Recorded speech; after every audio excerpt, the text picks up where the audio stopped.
Aloha, this is Aja Eyre, and it is the week of October 23rd, 2023, and I'm coming to you with our weekly Maui Pono Network update on what's happening here in the county and the county governance. So the first thing I'd like to bring your attention to is what happened at the ADEPT.committee on, that was October 19th. So the ADEPT.committee of the County Council is the Agriculture, Diversification, Public Transportation, Environment Committee. So it lumps all of those things into one committee, and they were discussing Bill 52. So we talked a little bit about this last week. It was a bill that had initially been introduced by Councilmember Kelly King while she was still in office, and it deals with the use of R1 water. Now, with everything going on with Lahaina, with fires, with people being displaced, you may wonder why we're bringing attention to this bill about wastewater. Now, wastewater is a huge deal here in our islands. So what we do right now, we have a kind of a hobbled together system. So some people have cesspools. Cesspools are just holes in the ground where everything, all of your wastewater from your sink to your toilet goes into a hole in the ground, and then that percolates through the soil over time, a couple thousand years, and eventually reaches the groundwater, and hopefully it's been sterilized and cleaned by then. If you are close to waterways, whether it's streams, rivers, or the ocean, there's been a program that has been providing funds, but also requiring you by law to switch to a septic system. If you have a cesspool and you want to get a building permit of any kind on your property, you also have to change to a septic system. Now, septic system, everything goes into a plastic, big, huge container.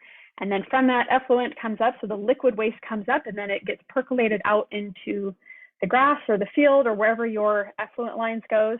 And the black, gross stuff, I mean, it's all gross, depending on what your definition of gross is, but that all goes into this tank, and then it gets pumped out by the septic pump companies.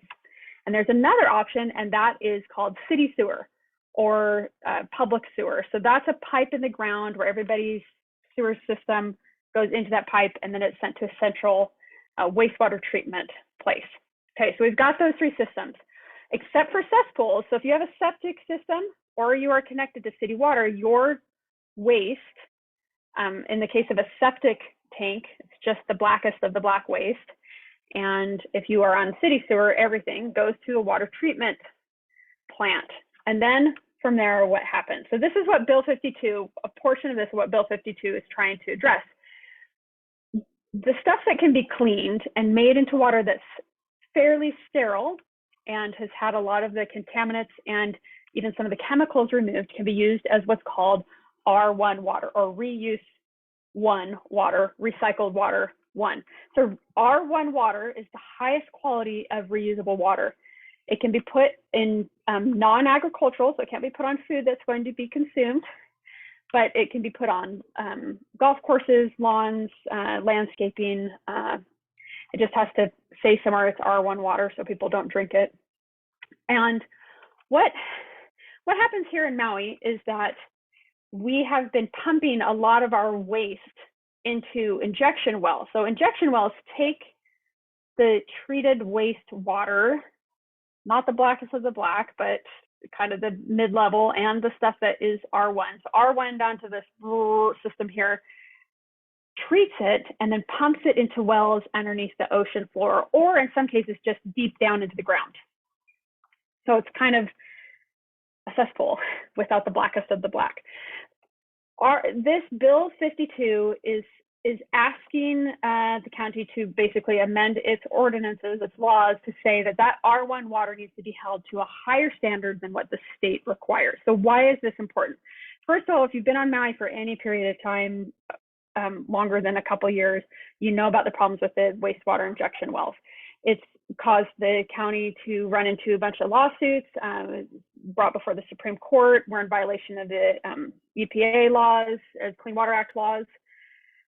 So that's one big aspect of it. But the reason everyone's upset about it is because it does affect the nearshore water. So it affects the reefs, it affects the nearshore water when we're pumping this not very well treated water into the ocean.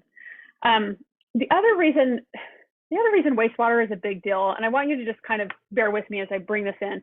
Jay Kalani English, who was has has been an elected official here since I think the early 2000s, was actually put in federal prison for 4 years for taking bribes on behalf of septic contractors, wastewater contractors, to kind of hurry along these switchovers from cesspools. So this is big money. This is big business. It's also big expense for the county. It's big expense for the county to actually do what it's supposed to be doing with wastewater, which is not shooting into the oceans, not causing harm to the environment, and finding a way to reuse the R1 water instead of using fresh water. So we have limited fresh water. Seems crazy, although when you look outside right now, it doesn't seem that crazy, does it? We have limited fresh water. We have limited recycled water, but we do have recycled water, and it is not being used. And if it is going to be put anywhere, it needs to be held to a higher standard. So hopefully that kind of makes sense. I'm giving you a real simple overview. I'm not the expert on this, but this is something that we've all been watching for a while. So this bill 52, there were some presentations made, lots of really, really good questions. Travis Liggett was just nailing it from the Maui group. What we need to do, so I'm going to tell you right now what you need to do is you need to send a message to that committee, to the ADEPT committee, and probably also to your council member and say that you are in favor of Bill 52. It's rare that Maui Pono Network will come out and say this is a good thing to support, but this is a good thing to support. This is something that the whole county can get behind. This is not political. This is economically and environmentally sound investment in our community. So going back to how does this affect what we're dealing with the fires and the recovery from the fires. So Lahaina property owners, Lahaina residents and property owners and stakeholders there really need to think seriously about how they are going to want the wastewater treated. We need to start from below the ground up when we look at rebuilding. Lahaina is in a very fragile environment. We've seen that from the fires. We've also just seen it over the years of the degradation of the reefs, the nearshore reefs there. So what is going to happen from below the ground, wastewater, up? And that needs to be addressed. And by coming out in favor of this Bill 52, it's saying we recognize that there's value in our wastewater and it does not need to be pumped out to where it is not used. Also, any of this recycled wastewater needs to be held to a high standard. So again, lots of people are in favor of this, but it is going to be helpful if you put this, put some of your fine words into civic action and talk about that. If you want more information, you can go on our website. We'll have links to the ADEPT committee so you could watch some of those questions. You could also reach out to the council members. Gabe Johnson would have things to say about this since this is in his committee. You could probably also reach out to Kelly King, who is the original author of this bill, and she probably has some information to say. Sorry, Kelly, that I just threw you out there, but again, important things here, and I'm really passionate about wastewater. Sounds like a funny thing to be passionate about. I'm not the most knowledgeable, but it's something that we need to all take into our hands and take control of this and stop letting it just be something that we're hobbling together. All right, so I'm going to switch gears just a little bit. Maui Pono Network has continued to send representatives out into the field to help at the hubs, meet with people, and they're just bringing back wonderful stories of just the Aloha spirit, alive and well. There's so many people that have really just gone the extra 400 million miles to support and volunteer in the hubs that are still running strong and are so important. Carolee Kamikona has been a really great spokesperson. I know she's not in charge, but if you're wondering how to volunteer, if you don't follow her on Facebook, she's a really good one to follow because she'll let you know what they need. There's other people, other community leaders.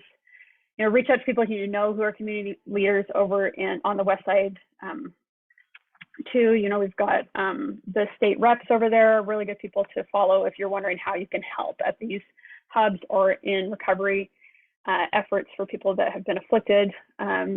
Also, a shout out to Maui Tennis Association and the Maui Emergency Response and a couple other groups that got together today for a rally at the Kahumanu Center, just really trying to support better housing options for those who've been displaced. That's a big problem right now. A lot of people are getting moved out of their hotels and there just are not enough rentals. I do know that some of our elected officials have asked people even to open their homes and let some of those who are displaced into their homes. And I know a lot of people on island are currently doing that. So we're grateful to you and the Aloha spirit. And then just from our the groups that we work with, the Maui Community Investigation Group, they have been gathering harrowing stories of escapes from the fires, things that people saw, things that people want recorded, and they are doing a great job just being a central repository for these stories. So they're not newscasters, they're not trying to make a big story about it, they're just trying to gather from a historical standpoint what happened during the fires and put it into one place. Now, not only can you contribute to that site, but you can also go and look what other people have contributed. So it's a really great community service. Our thanks go out to them for putting that together. Again, if you check on our website, it has links for all of these things. And then one other thing that they're working on as well is gathering stories about the Wolbachia mosquitoes have been released in some of the islands, and so people are reporting back concerns, not concerns, illnesses, things like that are happening. Again, this is another thing that they're trying to gather information about that. So you can check on our website if you have concerns about sharing stories from the fires, you have concerns about the mosquitoes, you have other concerns, go to the Maui Pono Network.org website. It links there to these other partners that we're working with to support them in their efforts to record the public's feelings, stories, evidence, just to find a community gathering place for histories and stories. All right, so that's just about it that we have for this week. If you have anything that you'd like to see discussed on our weekly update, or if there's anything that comments that you think that we are doing wrong, that we're doing right, whatever it is, we love to hear from you. We can take it. We just really appreciate the feedback that we get because it helps us be better, a little better every week. And thank you for tuning in, and we'll see you next week.